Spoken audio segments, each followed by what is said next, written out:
Sei que sou pecador desde que nasci.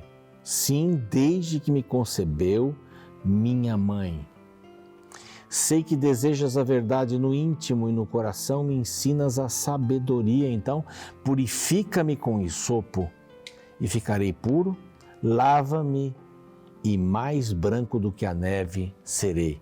Consciência de uma pessoa arrependida. Davi, novamente, Salmo 51, de 5 a 7. Eu tenho consciência do meu pecado, eu sei que o Senhor deseja a verdade no meu íntimo e eu quero abrir o meu coração. Quando a gente fala com Deus, a gente pensa que está enganando a quem, né? Não, Senhor, não foi bem assim. Não... Quem a gente pensa que está enganando? É alguém que conhece o meu íntimo. É alguém que conhece exatamente o que eu penso. Então, nesse texto aqui, Davi demonstra que, olha, eu sou pecador desde o dia que eu nasci. Eu sei que o pecado está dentro de mim. O Senhor deseja a verdade, então purifica-me. Purifica-me da maneira mais profunda, no meu íntimo. Purifica-me, lava-me, para ser mais branco do que a neve. Em épocas do ano, nevava em Jerusalém, aquela região, um monte alto, em outras regiões por ali também, eles conheciam a neve. Quero ser mais branco que a neve, mas é o Senhor que tem que me purificar. É a palavra de Deus e este é o programa Reavivados por sua palavra aqui da TV Novo Tempo. Nós temos um grupo de pessoas muito querido que nos ajuda a mantermos a Rede Novo Tempo e a pregarmos o Evangelho em português e espanhol para todo mundo. São os Anjos da Esperança. Se você quer fazer parte deste grupo e nos apoiar na rádio, na TV, nas mídias sociais, nos cursos bíblicos, olha, ligue para este número aqui. Peça informações e torne-se um anjo da esperança, uma anja, um anjinho da esperança também, ok? Por causa dos Anjos da Esperança, nós temos possibilidades de dar para você cursos bíblicos, os mais variados. E este aqui é um curso interessante, fala sobre mulheres marcadas pela fé, histórias de mulheres marcadas pela fé, que nos inspiram. Ele é gratuito, basta você ligar para este outro número aqui. É bem simples, bem fácil, vale a pena. E enquanto você espera, porque virá pelo correio, pode demorar um pouco e tal, faça um curso bíblico pelo WhatsApp, muito simples. Está aqui também um número para você escrever para o WhatsApp, o QR Code, você sabe o que fazer. E diga lá, escreva lá, vida espiritual. Na hora, o curso já vai começar a rolar. E você vai aprender muitas coisas interessantes, tá bem?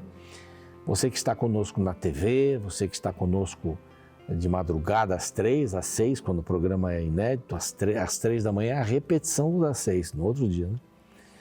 E eu tenho maior satisfação em poder receber pessoas lá na minha igreja, pessoas que assistem e vêm lá, vão assistir a igreja também conosco, um culto lá, adorar a Deus dos sábados com a gente.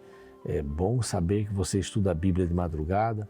Você que estuda a Bíblia através do Spotify, do Deezer, vão ouvindo as mensagens. E também no NT Play, temos outros conteúdos ali da TV Novo Tempo, da Rede Novo Tempo. E o nosso pessoal do YouTube, nós estamos chegando a 400 mil pessoas que estão inscritas no nosso canal. Olha, isso é um privilégio muito grande, eu agradeço a você por querer estudar a palavra de Deus. Você está inscrito? Se não está inscrito, se inscreva, clique no sininho para receber as novidades. Você também deveria também copiar o link e compartilhar para ser um missionário ou uma missionária. Nós vamos para um rápido intervalo e voltamos com o capítulo 16, que vai falar sobre Efraim. Essa sequência de onde cada tribo vai ficar, a segunda tribo a ser mencionada. Então eu espero você não saia daí.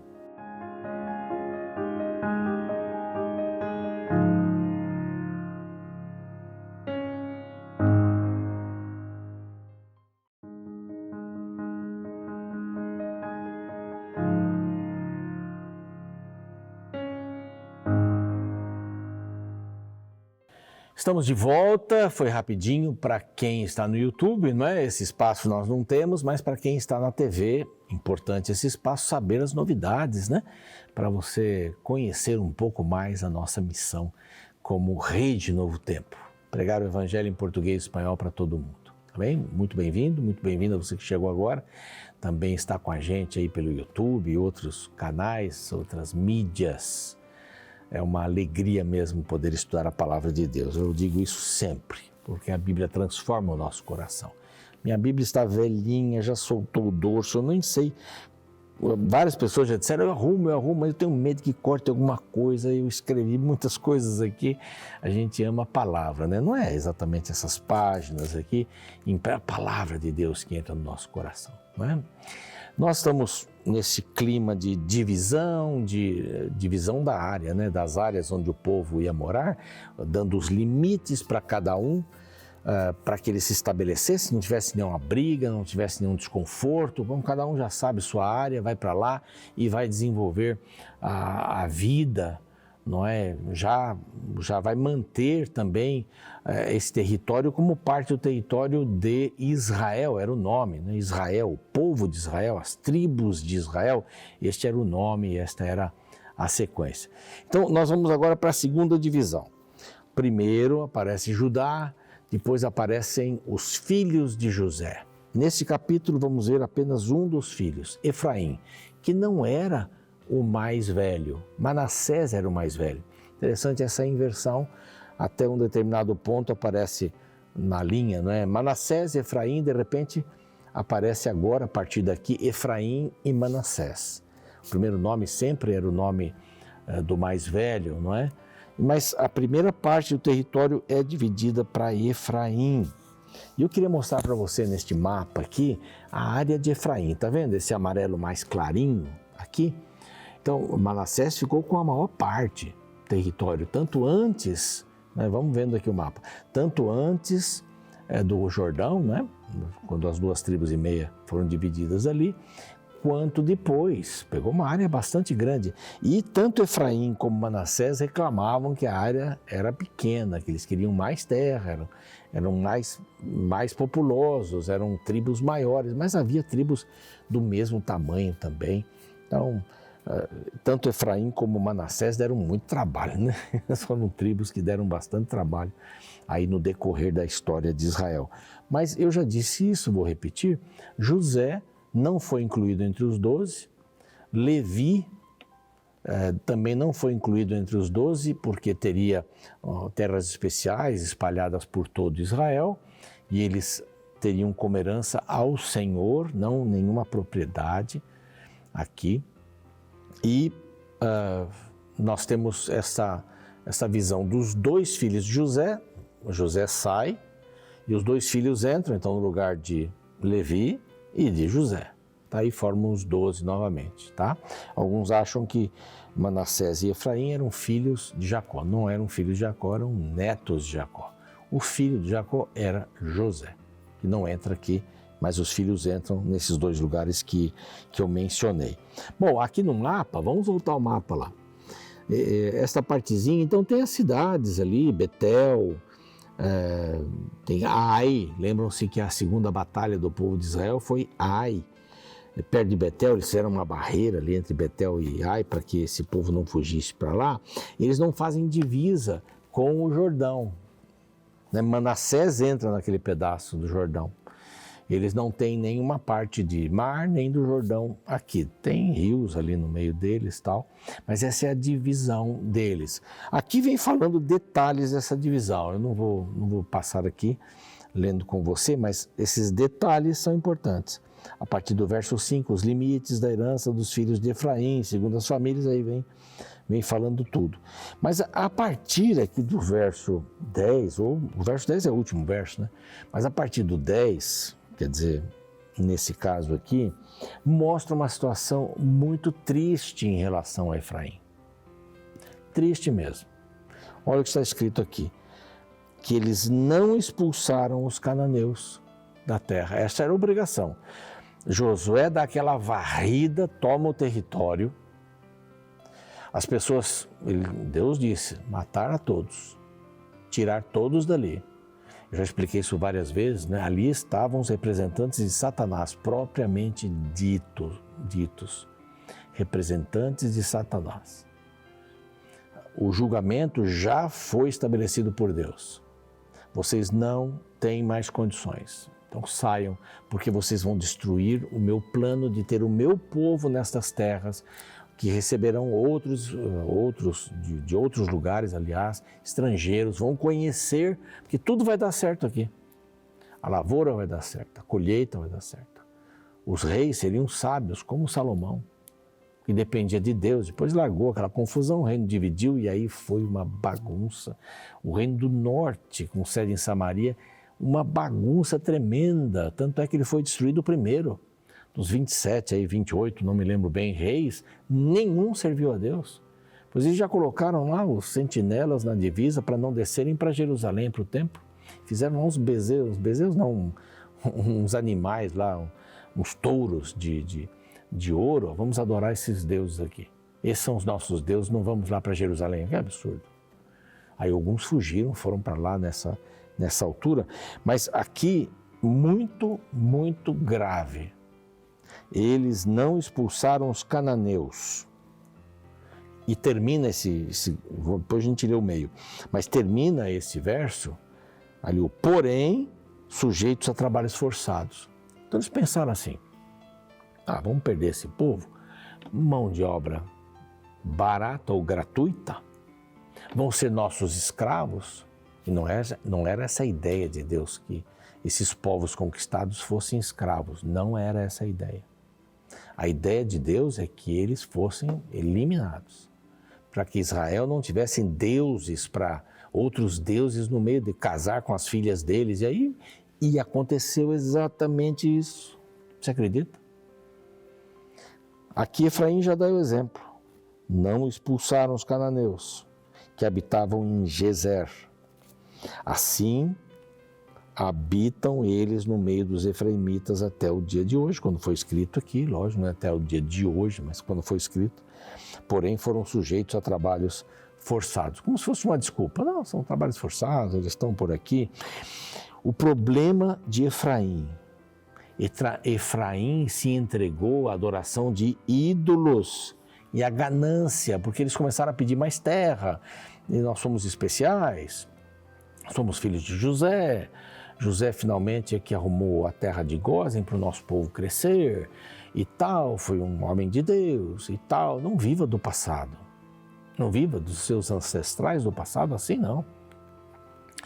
A história é importante para chegar até você, como experiência, não viva disso sem viver a experiência deles. Há pessoas que elogiam os que já passaram, os que já morreram, que foram grandes homens, grandes mulheres, grandes, mas não vivem aquela vida. É o mesmo problema de Satanás. Ele queria ser igual a Deus, não no caráter, mas no poder. E deu o que deu, né? Você sabe disso. Então esse é o grande desafio. É olhar para o passado, eles olharam para o passado, mas são os grandes, etc. Ganância. A ganância não leva a lugar nenhum, a ganância divide, a ganância separa. Ganância é eu querer ter o que você tem.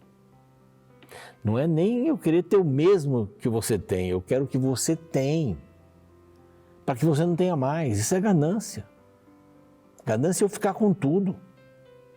Você não tem mais, e eu vou ter o que você tinha. Você entende isso aí? Isso é ganância. Ganância não é a qualidade cristã. A qualidade cristã é altruísmo, é repartir.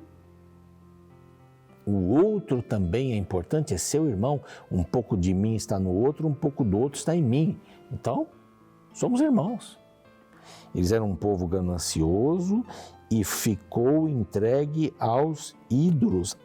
As mesmas características dos cananitas. As mesmas características dos cananitas entraram dentro dos arraiais de Efraim. Tem mais coisa. Eles serviam a dois senhores. Mais para frente a gente vai ver algumas histórias interessantes, mas e serviam aos dois senhores. Minha avó, já falei isso aqui, né? Minha avó dizia assim, vamos acender uma vela para Deus e para o diabo, para ir, quem sabe, se um não ajudar, o outro ajuda. Acender vela para cada santo, essa é uma linguagem católica até. Mas se um não ajudar, o outro ajuda. Não tem isso. Para Deus não tem isso. Inclusive ele diz, vocês não podem servir a dois senhores. Escolham hoje a quem vocês vão servir. Aí Josué, né? Diz assim, eu e minha casa escolhemos servir ao Senhor. Que bênção, que coisa maravilhosa, que coisa extraordinária. Dentro dessa visão aqui, mais uma coisa. Eles eram amigos de Deus e amigos do mundo. Essa expressão que a gente usa aí, os cristãos usam, amigo do mundo quer dizer assim, amigo das coisas que a sociedade faz, e com respeito a casamento, com respeito à educação, com respeito a crescimento intelectual, é isso. Nós não podemos servir a dois senhores, nós não podemos ser amigos de Deus e amigos da sociedade, ou é de Deus ou da sociedade. Eu sempre digo assim, ame a Deus que o seu casamento vai ser melhor. Quanto mais você amar a Deus, melhor vai ser o seu casamento. Pronto, é isso. A gente tem que buscar alguém que tenha qualidade de amor. Não tem, ninguém tem, mas se buscar de Deus, vai ter. Quanto mais ligados a Deus, melhor o seu casamento. Os seus negócios, tudo na vida. Então, 3 coisas aqui que eu separei, algumas são bem parecidas, né? Entregue aos ídolos, entregue à ganância, como os cananitas. Eles serviam a 2 senhores, amavam a Deus, amavam o mundo. Não dá para viver assim. O próprio Deus fala sobre isso. Então, tá aí. Foi dividido, nós vimos aí no mapinha, que passou já. Efraim teve o seu território, mas criou alguns probleminhas. Manteve minha avó também dizia, um rabinho do diabo. Um pedacinho do diabo ficou lá. Ela dizia isso. E é mais ou menos verdade. Manteve o ponto, manteve a cunha, ou manteve a rachadura para a cunha entrar e abrir mais ainda. Os cananeus fiquem aí, vão se casar com eles. Aí eles começaram. Você vai ver mais histórias dos efraimitas pela frente. Faça o que Deus pediu para você. É sempre melhor e mais seguro. Sempre. Não invente um caminho, não invente uma Bíblia, não invente um verso bíblico. O que está aqui, é a verdade. E derrame-se em cima desta verdade. Sua vida não vai ser a mesma. Vamos orar? Pai amado, nós te agradecemos por esses momentos aqui. A gente sabe que precisa do Senhor, a gente sabe que precisa da tua orientação e nós queremos fazer a tua vontade sem deixar um resquício, uma portinha aberta, uma fresta, para que o mal possa, através daquele lugar, dominar a nossa vida. Nós não queremos isso.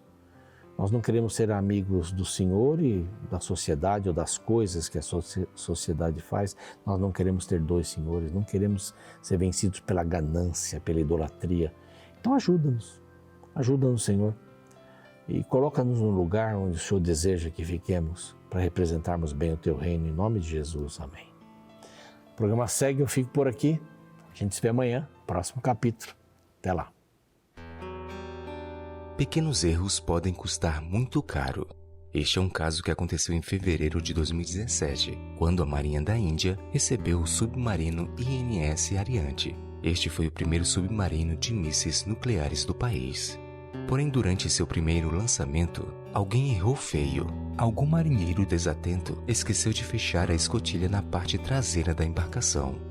Enquanto o INS Ariane submergia pela primeira vez em mares indianos, a água invadiu compartimentos na parte de trás da embarcação, causando danos catastróficos.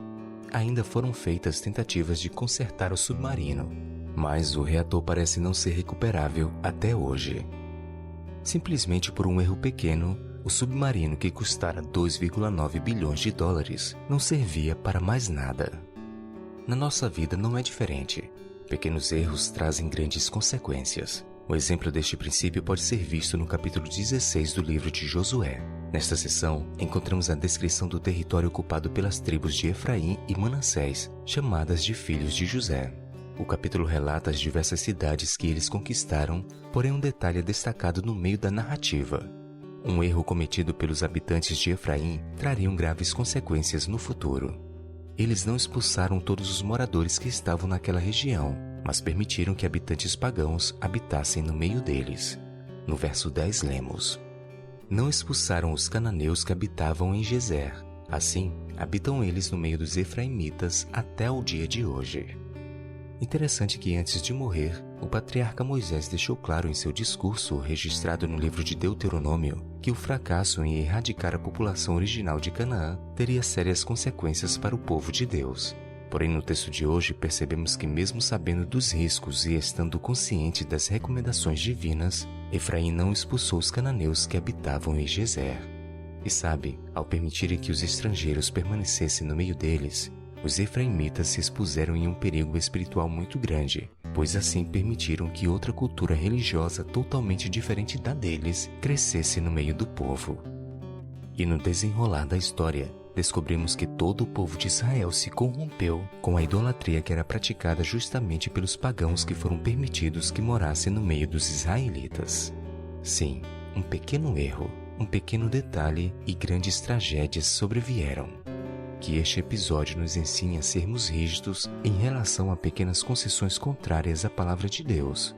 Afinal, não existe pecado pequeno demais que não possa trazer grandes prejuízos.